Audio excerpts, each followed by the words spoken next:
Hi guys, and welcome back to Cinderella Phenomenon. So let's get this started. If I remember where we were. Oh, we were right here. Days go by before I decide to leave the tavern again to watch Karma practice with the knights. These last few days, I felt hollow. Maybe seeing the normal practices will help me feel better. Maybe it'll make things feel like nothing's changed. When I arrive at the forest, however, only Karma is standing in the clearing. He's staring through the trees as if he sees something there, but his expression is solemn, almost sad. Eventually he sighs, shaking his head before turning in my direction. Huh? MeliZ's booty. I prepared myself for a response, but find no words come to my mind. I have not spoken to Karma since the talk about mother and witches, and any of the ease I felt with him before has slipped away. Still, I come here on my own, and I cannot just stand here being mute. I say the first thing that comes to mind. Where are Juden and Garland? I only train with Garland. Juden is on patrol tonight. On duty tonight. Patrol duty tonight. God damn it, Melly, read. He'll be here later. I just came early. It seems you did too. MeliZ booty, are you okay? I'm sorry I haven't been able to see you. It's not as if you owe that to me. I don't owe it to you, but I truly wanted to. I've been busy these last few days scouting the town for information. As much as I want you to come with me, why would you ever have wanted to pair up with someone like me anyway? Oh shit, now Melly's like, no, why the fuck you wanna be with me? No, now you know the truth, or you knew the truth, but no, fuck you guys. Why, princess, that's because I am bitter and cold, and even though I want to change, all I can think about is myself. But now, I want to change because I do not want to be the same as my mother. Isn't that selfish? Maybe so, but I believe you are being selfish for the right reasons. An entirely selfless person can't survive in this world. Before we can make others happy, we have to be happy ourselves. Happy? Ourselves?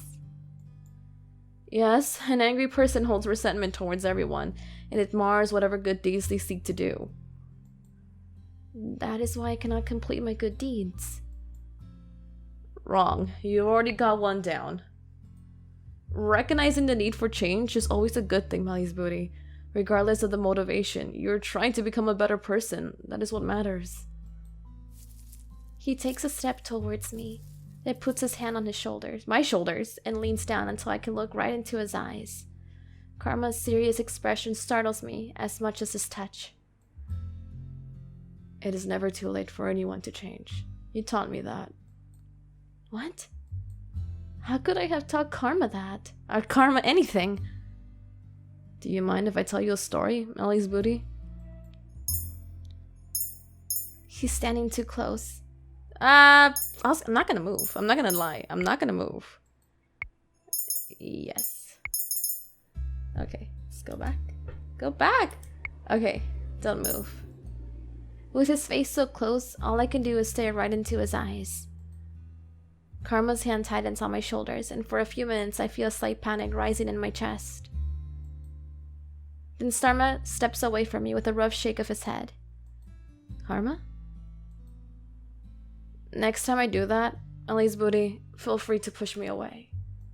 What?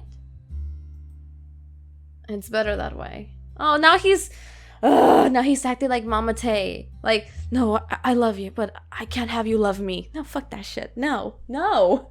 Karma, no. What does he mean by that? You've never answered. Will you listen to my story? Alright. Once upon a time, in a land far, far away, there lived a crown prince from a kingdom called Bergantia? Huh? Bergantia is one of the neighboring kingdoms, so this isn't make-believe. His name was Claude Aldrich Rinaldi Mathias Almonte, But because that name was such a mouthful, he settled for an acronym as a nickname. It's Karma! Oh my god, it's Karma! Karma. His name's Claude Adriec Rinaldi Matthias Almond. It's Karma! Oh my god! But because that name was such a mouthful, he settled for an acronym as a nickname, at least around the palace, where it was acceptable. Called Adriec Karma? Prince Claude was a man who flaunted his beauty and talents to all that he met. He often used his title to get what he wanted. Prince Claude was a selfish man who felt he was entitled to everything that he had. He was vain and often left his castle unattended so that he could avoid his responsibilities. Then, one day, he chanced upon a beautiful maiden in the town square. He led her around the whole day, being as charming as he could possibly be. And then at the end of the day, he asked the woman to be his lover. She agreed, but their time together did not last long. Only weeks later, Prince Claude threw her away as one throws away an object, and broke the woman's heart. And she cursed him. The beautiful maiden was a witch, but Prince Claude found out too late. The witch said she would make his beauty, his vanity, a curse. To make even beauty a curse. Ashamed of being cursed, Prince Claude donned a disguise and left his kingdom behind. He had been gone for nearly a year now, and most probably assumed he is dead. But in truth, the prince has come to Angeal seeking a way to break his curse. He has heard of a young lady named MeliZ who, on her 18th birthday, could dispel any curse. Karma. Oh, this is so sad! He looks so sad. I don't know how to comfort him. Claude. Oh, it's his name! He's blushing! Oh, my heart! Claude turns a startling red as he stares at me, and for a few moments he does not speak. Then he bursts out laughing. I stare at him in shock, not understanding his reaction. I feel myself flush. Isn't that your real name? No, darling, it is. But hearing you say my name, well, it sounds so much softer out of your lips. I rather like it. My cheeks are warm again. How is it that he's always able to make me feel this way? Because you're in love. I will call you by that name if it makes you happy. So happy. Let's make it a secret between the two of us. I'm still Miss Karma here. Besides, I'd rather you kept that name for my ears only. It makes me feel more special that way. Aww. More special. At that moment, Garland shows up for practice and Claude politely excuses himself. I watch the two of them trade blows. Claude favors his other hand, but his blows still come quickly, even with his injury. The more Claude tells me, the more I realize that he's like me, a noble curse for being selfish. But how do I break his curse? Why can't he tell me? Oh, because he has to fall in love for real. Watch. It's gonna be like, you have to fall in love. That's how you break the curse. As practice is drawing to a close, Claude asks Garland the usual question. Have you confessed to Juden yet? Garland only shakes his head in reply. The two men sheath their swords. Garland looks almost sad as he turns to make his way back to the tavern. He likes her, and yet he won't say anything. Why is that frustrating me so much? Garland? Yes, princess? I'm saving it, because I'm gonna be like, fucking tell her, bitch! You have to tell Juden. Claude told me before the confessing is hard, but what Garland is going through looks even harder. Princess, you know I'm incapable. No, you think you're incapable. But if you never say anything to her, you'll never know. If I say something wrong, I risk losing everything that I have already have with her. And if you say nothing, you risk losing what you could have with her. Oh shit. MeliZ booty is right. Of course I'm right. Come on. I'm a princess for a reason. Maybe you should really tell her, Garland. But before, Claude was adamant that Garland shouldn't confess to Juden. What changed? If I mess this up... Let's try looking at it through another lens. Imagine that Juden is MeliZ booty. How do you think she would like to be confessed to? I fronted the two men, our arms crossed. Excuse me? Well, you and Juden are very similar. You both are very straightforward. Confess to the princess? My eyes moved to Claude, but only fleetingly, before they are once again on Garland. You just need to do something simple, Garland. Something that will not rub her in the wrong way. A maiden's heart is very fragile, and each woman is different. Claude is wearing an amused smile on his face. But he's looking at me, not Garland.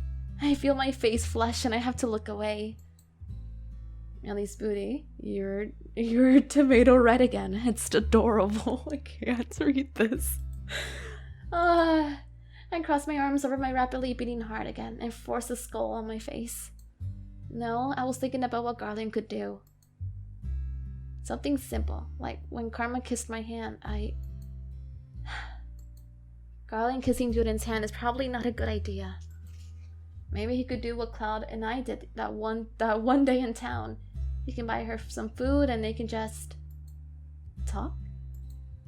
Garland, have you ever just asked Juden out for food? Not alone. Juden is practical and she always eats at the tavern. She's also always on duty if she's available. I'll take her patrol shift 2 nights from now then. And tomorrow, you can ask her out for a meal. We can make your invite a grand affair. We can drape banners on the walls. Or I could give you a rose. That sounds like a terrible idea. I am offended. I feel like if I did something like that for Juden, she would get embarrassed and punch me. Sounds like another lady that I know. God damn it, Claude, you're making me swoon here. Claude grins at me and I just roll my eyes. Garland, just ask her normally, and then when you're out alone and together, you can confess. And we'll make sure that you have the time to do it. I'll purposely come late to practice tomorrow night so you can ask her out for the date. How does that sound? You two really think I can do this? Yes, that's why we're fucking arranging this. You just have to ask the question. Whatever follows will at least be an answer. Tomorrow night then. Good man, I'm sure it'll go swimmingly. Or I could drown. You won't drown, Garland. Garland excuses himself with a nervous smile before Claude turns to me, expectantly with a mischievous grin. Now, MeliZ booty, we'll come here early tomorrow and spy on them. We need to scope out a good spot. Spy on them? Of course, we need to make sure that our efforts pay off. I don't think we should. I think we should. Hell yeah, come on. You don't want to see how it plays out? I immediately shake my head, unable to put my emotions into words.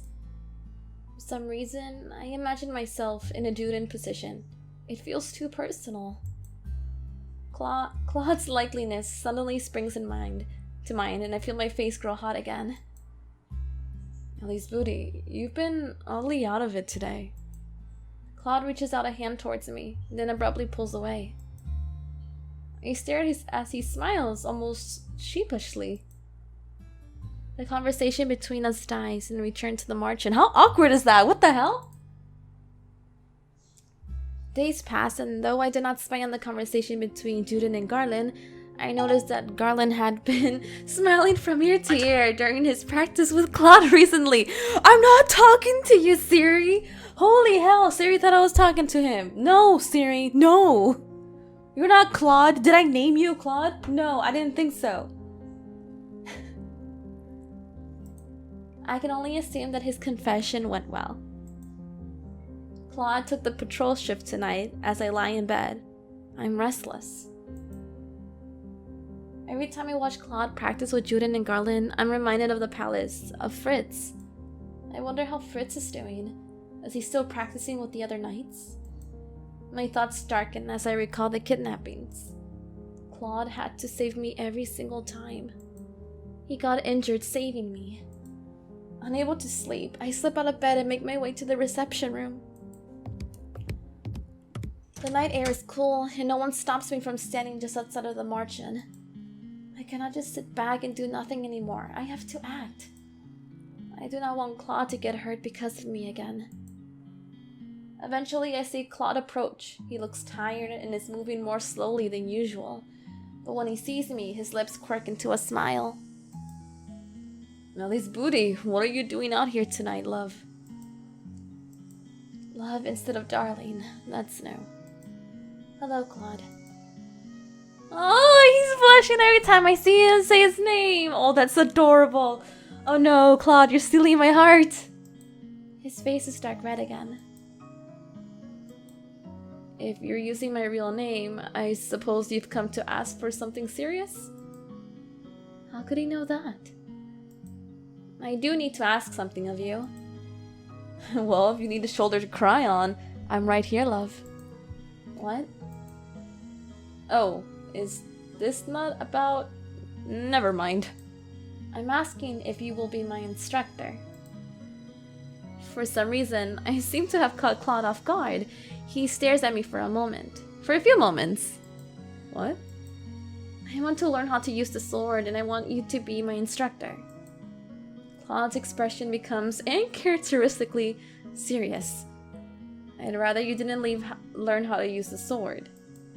I do not want you to I do not want you to have to keep protecting me. I don't mind protecting you. I do. Claude sighs and shakes his head. Princesses shouldn't be using swords. Motherfucker, really? I want to be able to stand on my own 2 feet. You are. I do not want you to get hurt again when I could do something about it. Aww. Teach me. Please. Claude. Oh, you know he can't say no to that. She did puppy eyes at him. And he's blushing. Once again, he flushes. It seems to be an instant reaction, and it's both amusing and endearing. It won't be easy. I wasn't expecting it to be.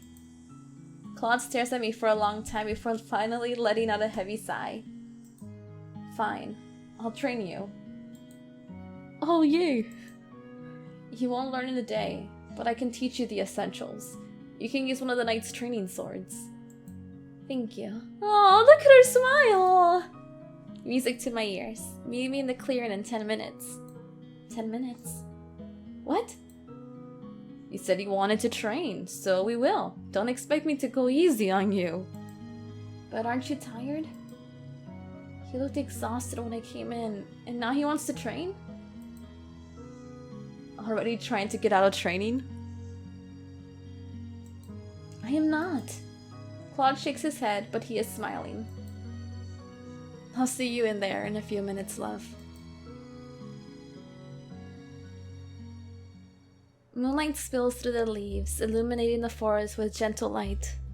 Oh, he's Beauty and the Beast! Ah, I know he was. Like, I knew Karma. Did I know Karma was Beauty and the Beast? I don't remember. He's Beauty and the Beast! Oh, I just realized. I'm an idiot. He has to learn how to love. It didn't hit me until right now. Huh. So he's Beauty and the Beast and he has to learn how to love. That's why he doesn't want to tell her. And that's why he said, oh, do you want me to give you a rose? Because he has roses or some shit. But I wonder if he has like something like a rose that keeps wilting or something. Maybe he has limited time. I don't know, man. That's now I know. And now I'm just like, oh. He doesn't want to tell us because it involves someone falling in love with him. Oh. Oh, come on. Put me to the scene that I want to be. Long minutes pass, and as I stand in the clearing, I begin to feel restless. It isn't like Claude to be late. Is he tending to his injury? I hear a rustling in the leaves and I turn immediately to see what the disturbance is, but the minute I do, I am pulled back by a strong force and my world goes dark. Huh? Before I can scream, I hear a gentle voice in my ears. Lesson 1, MeliZ booty. When apprehended by an enemy that you can't see, remain calm and use your 5 senses to judge how best to get the upper hand. My voice is coming right. This voice is coming right from behind me. Oh my god! Oh my god! I gotta take a photo. Wait! Don't you dare! Nope! Go back! Boom! Mine! This is adorable! It's mine! Mine now! Claude? I become aware that this is the closest he's ever been to me, with my back pressed to his chest like this. Panicking disorients the mind.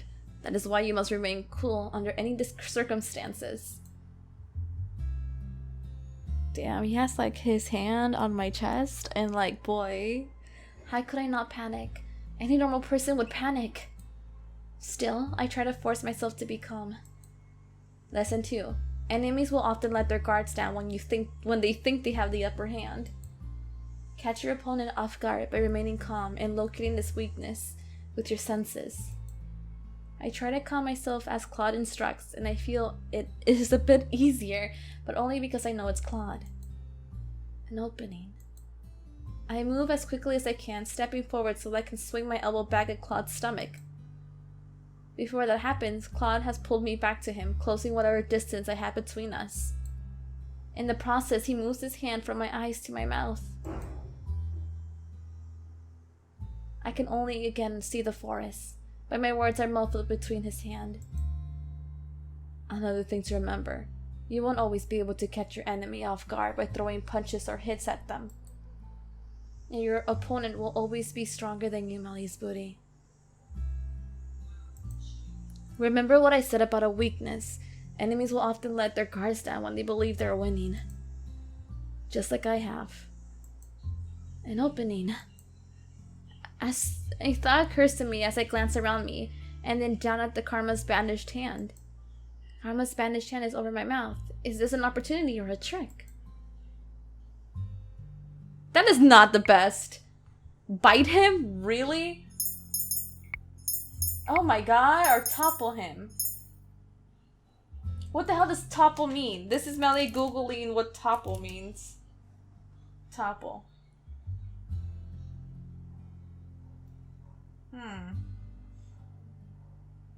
See, I don't even know what that means. So now I'm gonna choose.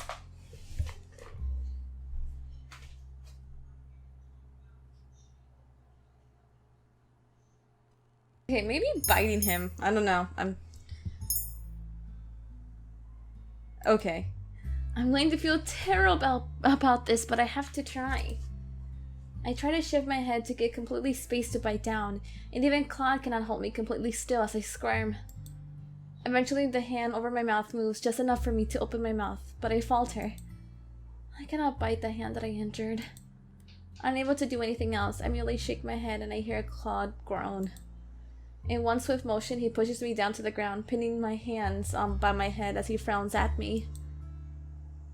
You're not even going to try and find an opening? I glare at him. I'm not going to bite your hand.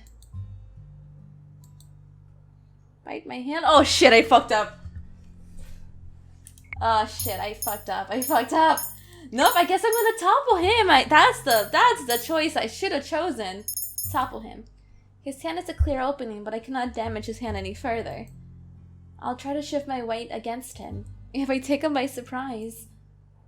I push back against him as I as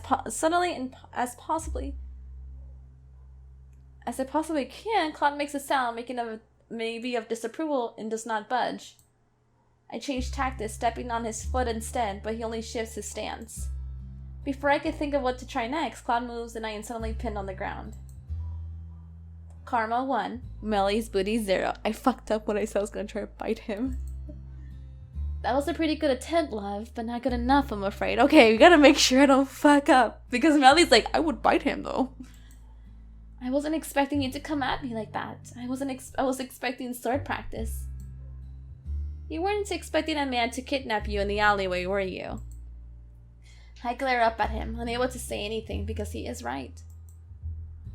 You're oddly quiet. It is hard to find an opening to hurt you when you're not really my enemy. He does not move, but continues to stare at me. His face is close to mine, close enough to... Close enough to what exactly? MeliZ booty, do you trust me to protect you? That's not the point. I need to be able to protect myself. Because you're planning on investigating the witches on your own.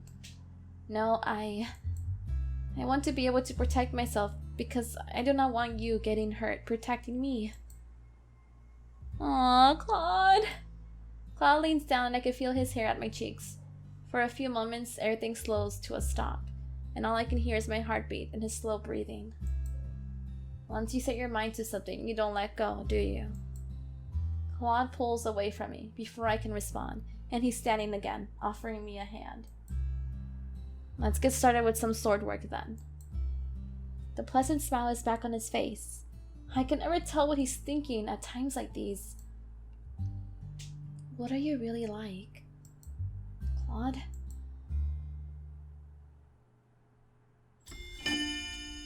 Damn, we're making some fucking progress. Nope, gotta save. Anyways, guys, thank you so much for joining me in this live stream. Well, not live stream, this is actually just me recording a video. But I'll see you guys in my next video and my next live stream. Until next time, bye! Johnny, have a good one!